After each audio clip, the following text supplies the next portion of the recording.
Mashup. Out on a Saturday or Sunday. Welcome to our Friday night mashup where we talk about anything and everything in boxing this week. It will be coming out to you hopefully Saturday. But it's being filmed on a Friday. Yeah. So it depends That's the main thing. when we get the editing done. But yeah, let's go for it. So what's caught your eye? There's been a lot on the radar. World of boxing. There's a lot going on this week actually. There is to be fair. Talking points. I mean, first of all, I think we got to like dive into a little bit of that fight last week. Right, so we're going to start about talking this week. Yeah. But we'll talk about last week. Yeah. All right. Yeah. I don't think you don't get the concept of this whole new segment we're doing, do you? Nah, I'm definitely not got this down. The dyslexia's kicking in big time. Yeah. All right. Yeah. Go for it. Yeah. So last week, actually, what a fight. Come on, man. How can you not talk about Anthony Yarde versus Beterbiev? Damn. Well, we said it would be an amazing fight, didn't we? We did. Although you got your prediction wrong. I did. I told you it was going to. You know what? I didn't have my heart in it. I didn't. I said it then. With gritted teeth. Yeah. You should have just left it. I know. I felt the pressure. It was on a streak of like 9-0. Like it's like one wrong out of 9. Probably. I know. I lost my O, didn't I? Yeah. I lost it. The O has to go. You got to come back come back stronger and harder. That's it. There's no pressure now though. I've lost that 0. It's all good. You can fight with freedom. That's it. That's what I say. I mean, it's like getting it wrong every other week. But yeah, a great fight. Yeah, I What's the talking point, Sav? What do you like? What's your takeaway? Definite improvements by Anthony Yarde. I was impressed with for sure. He was slipping out of the shots a lot better. There were some of those shots that were coming in from Beterbiev and Anthony Yarde was ducking out of it. I think the team's done a good job with him. Tunjai and James Cook and the rest of the team. And there was a couple of times he was fighting in the pocket, wasn't he? He was just he was back against the ropes in the corner. That's the only point I would say he was caught too much on the ropes. Yeah, he just needed to where he needed to pivot away a little bit. Yeah, throw a couple of jabs, pivot away again. He was just hanging around a little bit too much for my liking. Yeah. But the first, I'll say 3 rounds, he was managing it well. Like, he was managing the fight well. He wasn't taking any risk. I suppose just the latter end of the fight, he started getting a bit more tired. I think that's what I was saying, wasn't it, last time? I was saying he had to win... Well, he had to win the fight within the first 2 rounds. I did say that. Yeah. You should listen to. I should have done. You should have given that prediction. Yeah. But yeah, so Beterbiev's just relentless pressure though. Like, I feel. Go on. I didn't realise how good Beterbiev's movement was actually as well, because he was spinning out of a lot of the shots, wasn't he? Yeah, not taking them too clean or. Yeah. He wasn't even that bothered, but I mean, he weren't really getting pushed up against the ropes, to be fair. Well, every time Anthony Yarde pushed him back, he just pivoted out of it. Exactly, what Yarde should have been doing, but what a scrap though! Like, last couple of rounds before it got pulled off. Yeah. Well, what next for Beterbiev? Well, there's quite a few options. To be fair, I mean, they're talking about maybe Bivol. That's a great fight. I mean, I wouldn't even know where to start with that. Yeah, I mean, if that comments, I'd love that fight. Yeah, I would have to maybe favour Bivol because I feel like he takes less risk than Yarde does. And I think they could make that fight as well, though, couldn't they? Because you got Matchroom with Eddie Hearn and Bivol's with Matchroom, and you got Beterbiev with Top Rank and Bob Arum. And where there's money, Eddie Hearn makes the fight with Top Rank. So but sorry, I cut you off there. You were saying? Yeah, no, I think Bivol would be a wicked matchup, and what a fight that would be as well. Yeah, definitely. I mean, I feel like Bivol is a bit more of a tactician, so in that respect, I feel like he might break down Beterbiev better, not rush himself, and he's got granite chin as well, hasn't he? I think Bivol's a lot younger, isn't he? I don't know how old he is, but he's a lot fresher than Beterbiev. And I know we thought maybe that would play a bit more of a part in the fight with Anthony Yarde. That's true, yeah. Age didn't really play much of a part in it, did it? No, but I think it would do in that fight with Bivol. I think he would be too fresh And he's remarkably quick as well, to be fair. Yeah. So, yeah, that'd be good. What about Yarde? It's a tough one for Yarde now. Yarde. Yeah, there's lots. Well, I mean, he proved himself. Have you heard about Buatsi? See, that's a good shout. Yeah. Yeah, that's a good shout. Yeah, but you heard the news on Buatsi? No, I haven't. Alleged news. It looks like Buatsi's out of contract with Matchroom. So, ooh. He was on the BT stream, so okay. What's going on with all these fighters? The word is he's testing the market. So you know what, Boxer and Frank Warren's like they're starting. Frank Warren, man, he's like Benjamin Button. He's just like rolling it back. I thought Frank Warren was done, and he's come back to life like more times than like I don't know. He started losing a lot of fighters at one stage, didn't he? And then. And now he's just starting to gain fighters again. So he is. What does that say about Matchroom though? I mean, this is a thing, and I kind of wanted to talk about it today because looking at Matchroom's plan, it's kind of like they're going for a global strategy rather than a UK one, which I think they're trying to pull fighters from all around the world. Is that what you're saying? Yeah, but.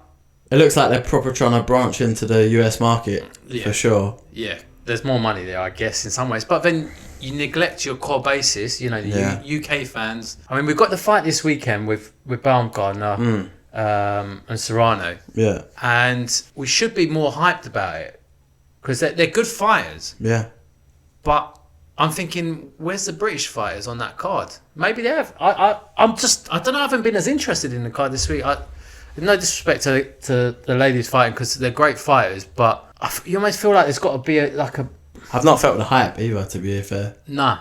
After last week with Yarde and then the week before with Liam Smith. Yeah. It's been a bit of a lull, really. What you said as well, I think is spot on.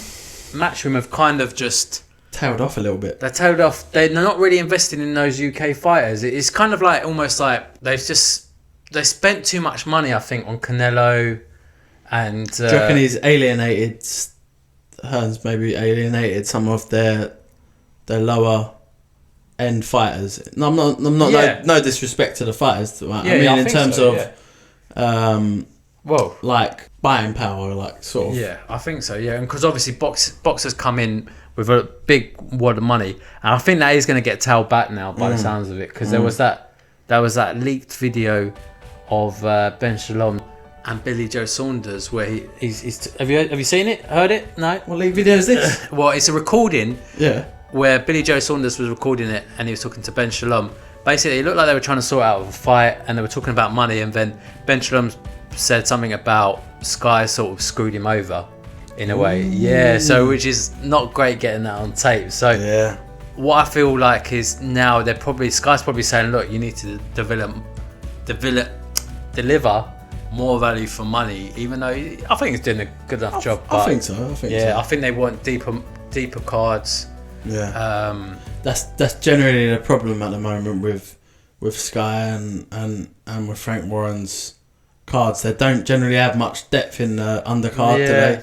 Yeah. I mean, that's true. The undercard for last week wasn't that great. Although the undercard for the Ubak fight I thought was good enough, but that's the first time we've seen a good undercard, I reckon. It's true, yeah. From Boxer, it's yeah. True. But yeah, you're right there. So yeah, it's a tricky one. I suppose once they build up more fighters, they'll start creating that depth. But that's the kind of plus side with Matchroom at the moment.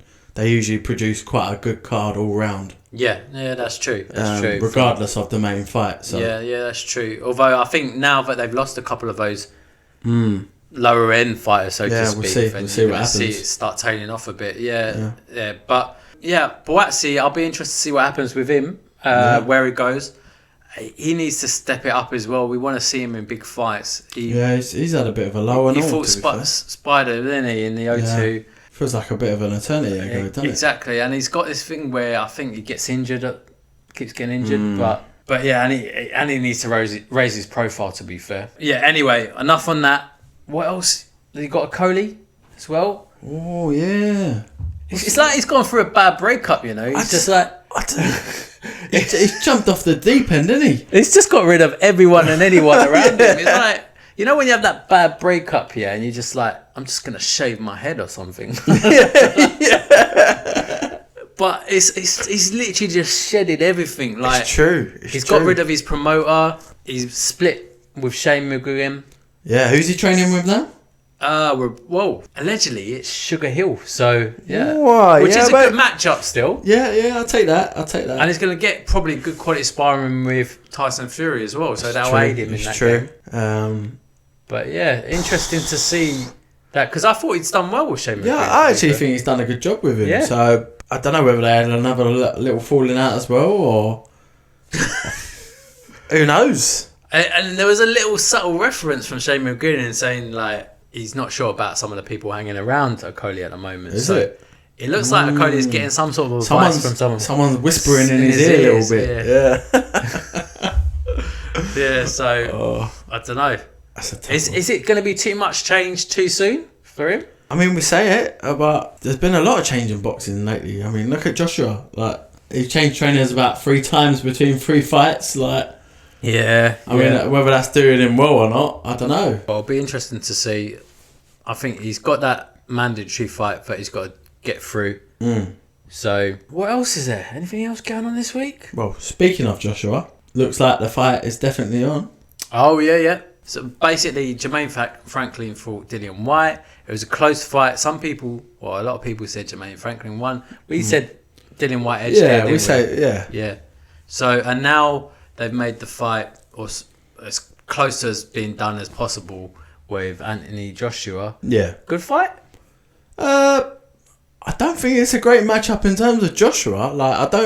It's a small guy again, isn't it? Yeah, small guy, but he's got a big punch output as well, though. Yes, yeah. I don't know. It's a dangerous fight. I mean, the fact that he went toe to toe with Dillian Whyte, and I actually think Dillian Whyte performed like the best I've seen him perform in a while.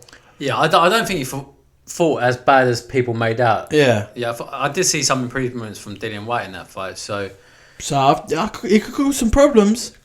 Whether he's a big hitter or not is the only thing. He's not. I don't think he is. So, I mean, from everything we've seen of him, he's not a big puncher, and that's probably why they've selected him there. But I just still think it's a little bit risky getting that shorter guy. You've got that Andy Ruiz, who was obviously punching up. Yeah. And you've got Usyk as well, who was punching up. And even Takam when...